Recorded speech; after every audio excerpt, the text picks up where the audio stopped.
Smell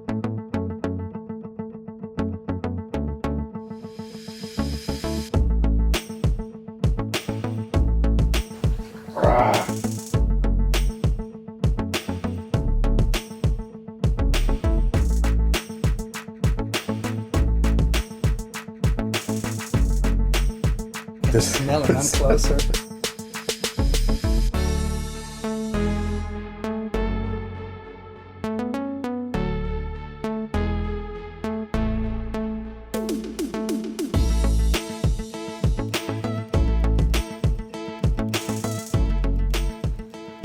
Welcome back, artists. I hope you're doing well. Today is episode number 8. That's kind of a reason to celebrate. Yay! I just scared the you-know-what out of the dogs. Okay. When we started making these videos in cooperation with the Marion Cultural and Civic Center in Marion, Illinois, we first agreed to do 5 episodes over 5 weeks. And as I've said now, and shout off to cannons, confetti cannons, we're now on episode 8, so I'd like to thank all of you for the support and kind words that you've given to these short, and some of them not so short, videos. So thanks again for the support, and we're just going to keep on making them for the future. So in honor of the Marion Cultural and Civic Center, today's episode is going to be an homage to the wonderful people there, the facility, and everything it represents. So a little bit of history.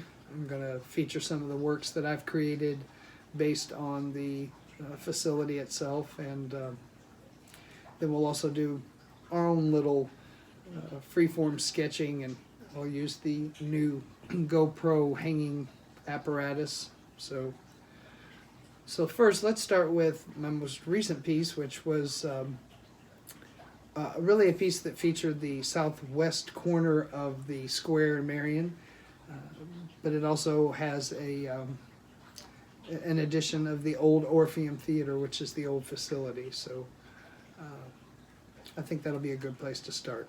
So you ready? Here we go.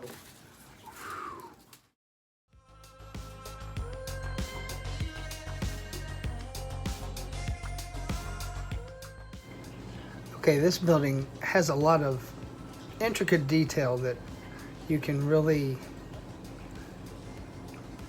work with your line skills and your drawing skills.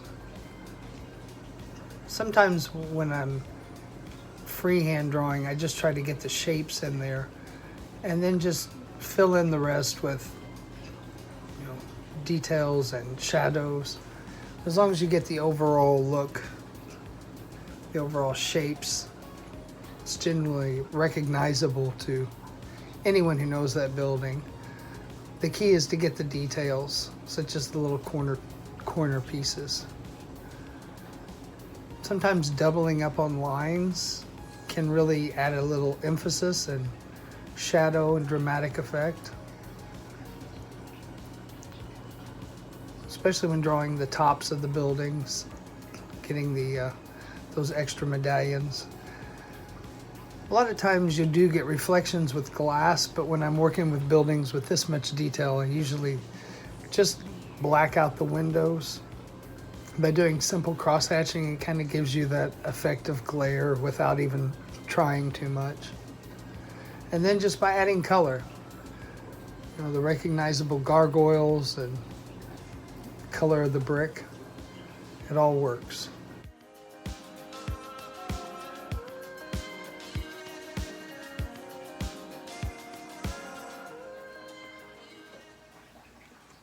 So now let's have a little fun creating our own watercolor ink illustration of the old Orpheum Theater. So I'm going to turn my little GoPro camera on. It may kick off. Sometimes it picks up on my sound.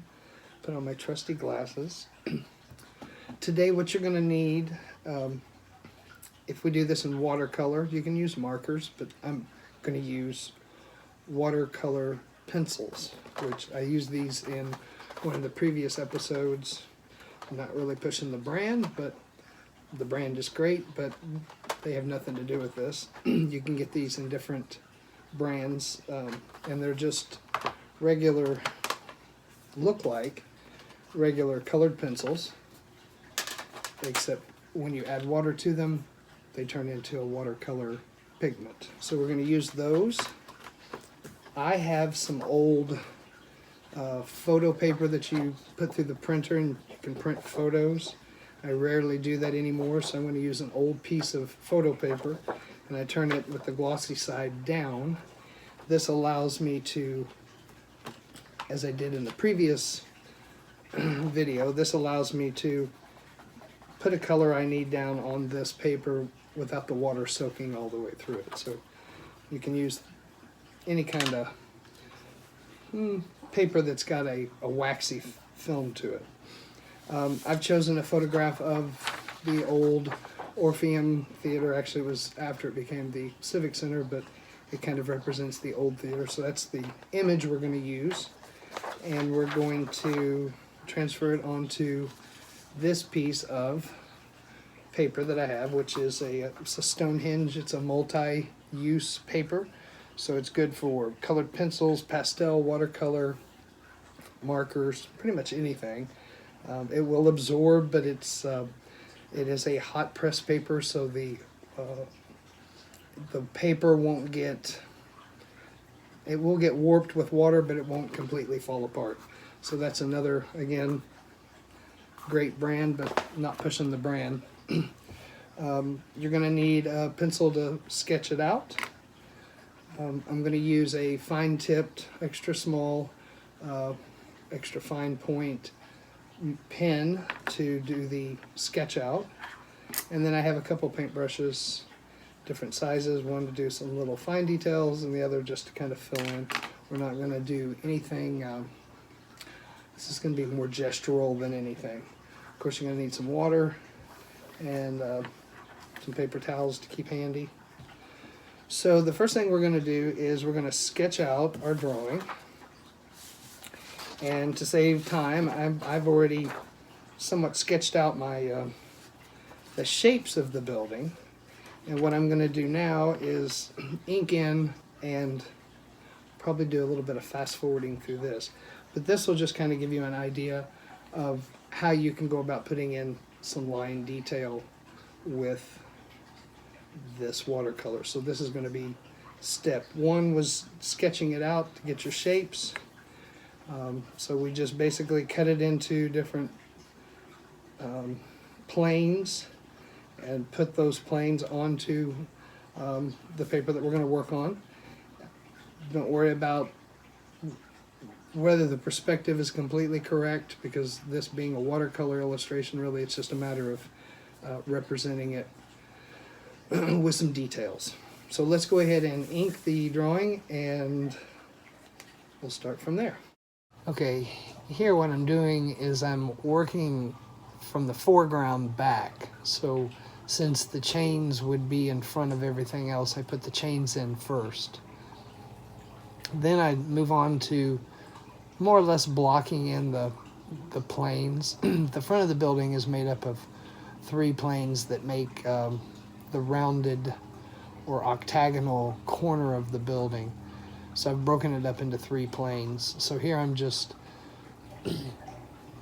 breaking up the 3 different areas within the details, just putting in the columns and very quickly, gesturally putting in the gargoyle, the swags that connect the gargoyle to the columns. One of the coolest features of the building was the suspended awning over the entrance. The chains were part of that support, and if I remember correctly, at one point in time, either the underneath or the front was lit up. I'm not sure, probably in the 70s when they renovated the building that they took that out. Okay, fast forwarding again, just doing a little bit more inking of the lower half of the building, which is really where all the details were in the molding around the doors and the base foundation stones that really kind of made the entrance the grand 1920s playhouse vaudeville theater that it was. At this point I'm switching pens just to this is a little bit fatter pen. The first pen was a very ultra fine point. This one's just a little bit thicker, which as you can tell, it's going to kind of give a little bit more shadow and draw a little bit more emphasis to some of the areas that are highlighting. I don't use it for all the lines. I try to do a mix of lines, and sometimes it's even good to not even only mix up the size of the line, but mix up the shade, the tones, so maybe blacks and grays. Now I'm penciling in there are round medallions. The molding around the doors is broken up into squares, and spaced every so often there is a round floral medallion, so I was penciling it in. Now I'm inking the medallion, and at some point, I think next is when I'll start. They're divided into tiles, so here I'm outlining the tiles and putting them, kind of giving them a little bit more detail. Now I've jumped back up to the gargoyles once again and just adding more details with the thicker pen, just to kind of make things stand out a little bit more.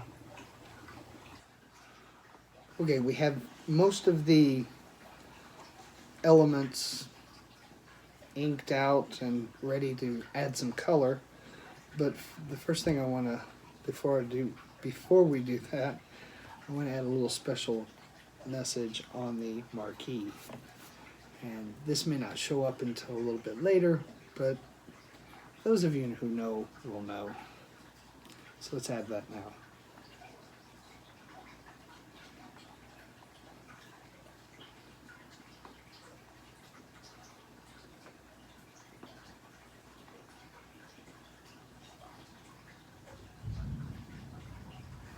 Now it's time to add some color. So we're going to start off with lighter colors first, and then we'll add our darker colors. But for obvious reasons, when you're working with watercolor or pretty much anything, it's easier to go from dark to light. From light to dark. It's easier to correct your mistakes before you put the dark on it. So one of the first things we're going to determine the overall base color, and the color that's probably most predominant in the image, which in this case is probably one of two things: either the tannish eggshell color of the enameled details, or the more reddish brown tan color on the bricks. Beyond that, we can identify some of the detail colors or some of the highlight colors, which is going to be this patinaed, almost aquamarine, not aquamarine, excuse me, but aqua color. So we'll save those details for the right point that we'll add those on. So let's start by adding the base color. So one of the things that you will find when you're working with colored pencils is you can mix a lot of different colors, obviously, just like you can with watercolor. But one of the great things about the colored pencil is you can really control the colors that you're mixing. You can control the pigments a little bit more, at least I think you can, when you're creating these. Let's move my water jar a little bit closer.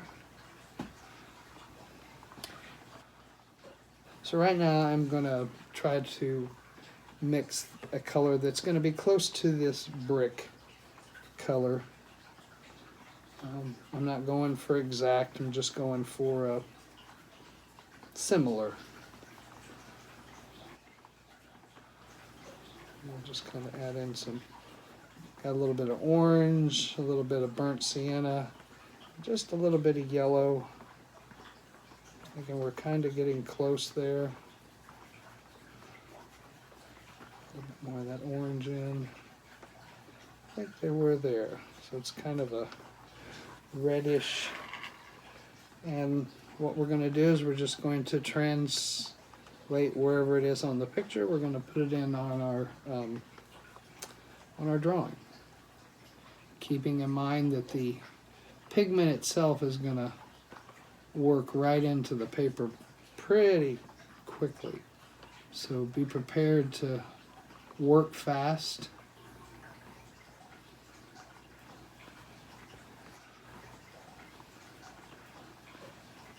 And what we can do at a later point, after this dries a bit, is I'm planning on going over it with some other mediums, maybe markers, some other, just to kind of show you how you can mix it up. There's no real rhyme or reason.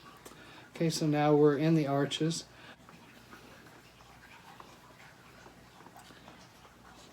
Goes up and above there. Around.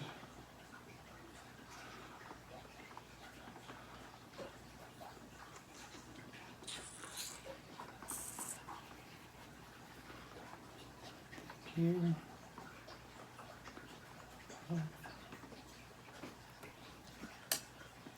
So now let's go with some more of our neutral tones on the, you know what, actually, I think this is a good time to switch to some mixed media. So let me grab some more items and we'll come right back. Okay, I got a few extra items for me, some Prismacolor markers. I do have another set that I purchased so I could have a highlight marker with every color in the rainbow. But really, this just gives me a highlight color. These are not the best for mixing. Sometimes they're more for when you want to get a shadow on something. So I pulled a few markers here that we're going to mix in with this. And we're going to use it on the enamel part of the building, or what was enameled. And I'm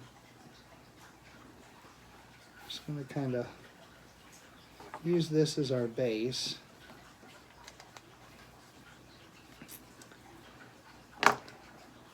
A little more pink than I thought it would be, but that's okay, because we're going to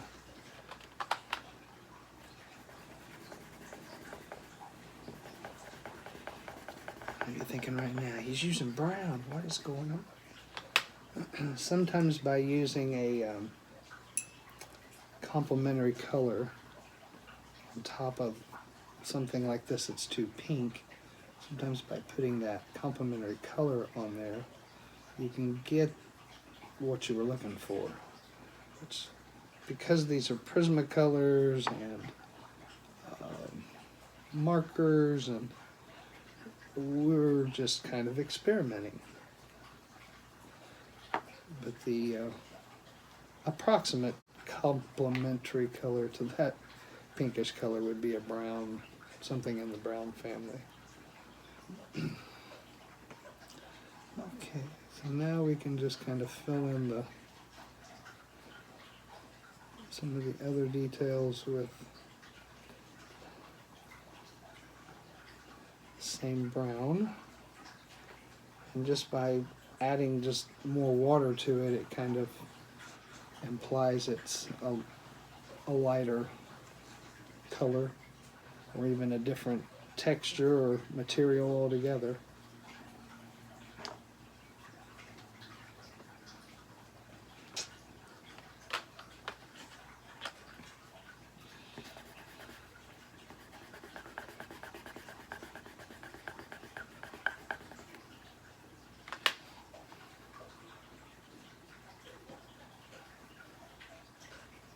See how great that mixes? I hope I've got that in my shop. I've been known to not get the best shots in the past.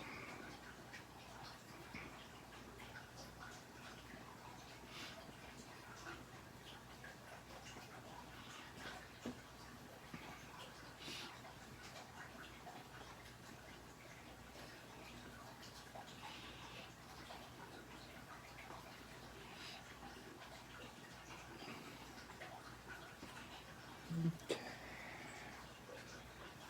Top. Actually, a whole lot of this building is. Oh, I love it when the ink runs like that. Gives it a lot of character, in my opinion. An unplanned mistake. Sometimes they're the best.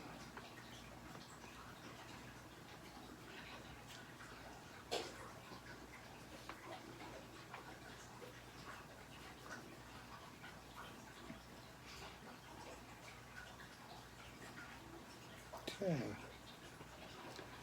Now, just ever so slightly, because this ink will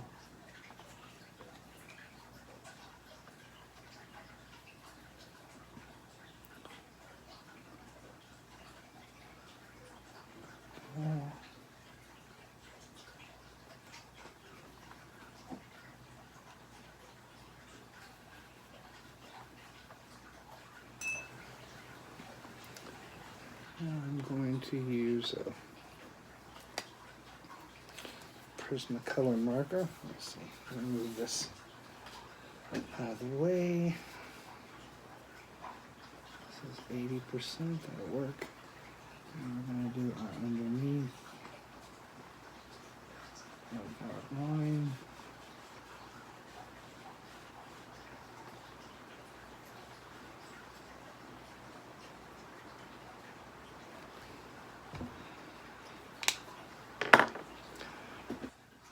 Okay, for the second time, I'm fast forwarding the footage here and just going to kind of do a little bit of voiceover, kind of explaining what I'm doing.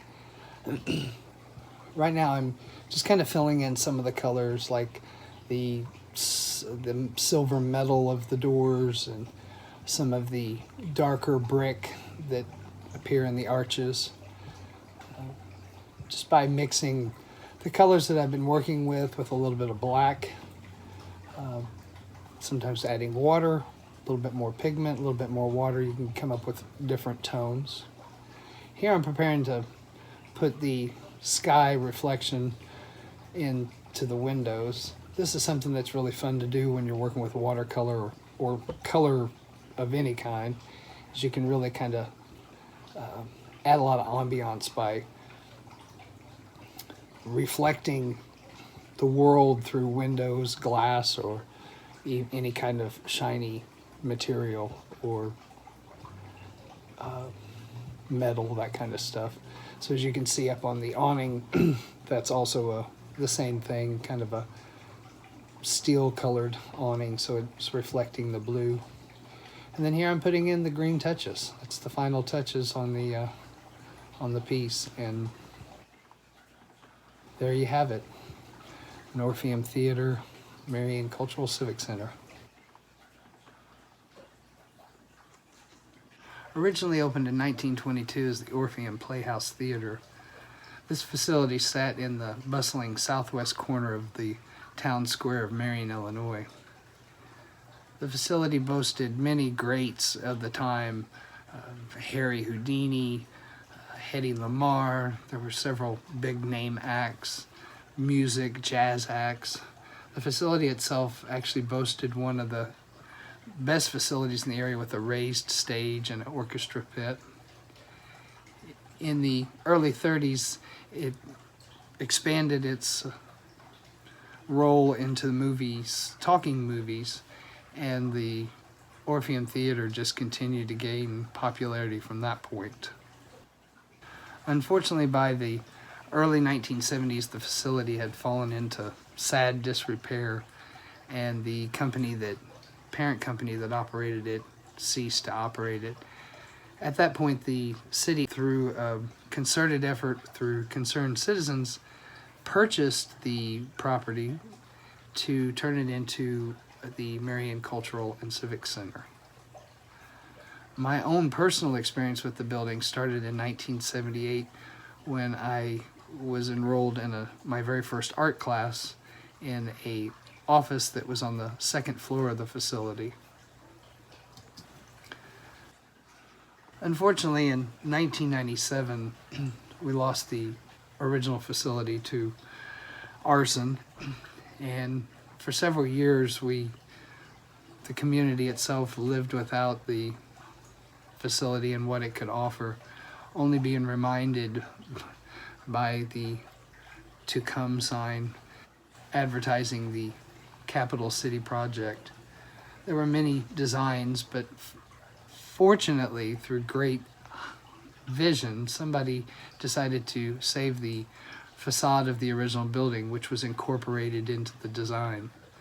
It adds a awesome element both during the day and night, and it's a nostalgic reminder for those of us who remember the original facility. 2015, I had the great honor of presenting Yolande Peterson with this rendering that I created for the very first Lawn Social. This was a fundraiser for the Marion Cultural and Civic Center Foundation. The theater within the facility was actually named in her honor as the Yolanda Peterson Memorial Theater. The intersection has gone through a lot of changes through the years. Now today we have this great facility that rivals facilities in towns 3 times their size. We can only imagine what the future holds for this great facility. Okay, I hope you've enjoyed this episode. That's going to wrap it up for episode 8, the homage to the Marion Cultural and Civic Center. And in the next episode, we'll try something different. Art's always about experimenting, and that's what we're going to continue to do. So until next time, we'll see you then. Bye.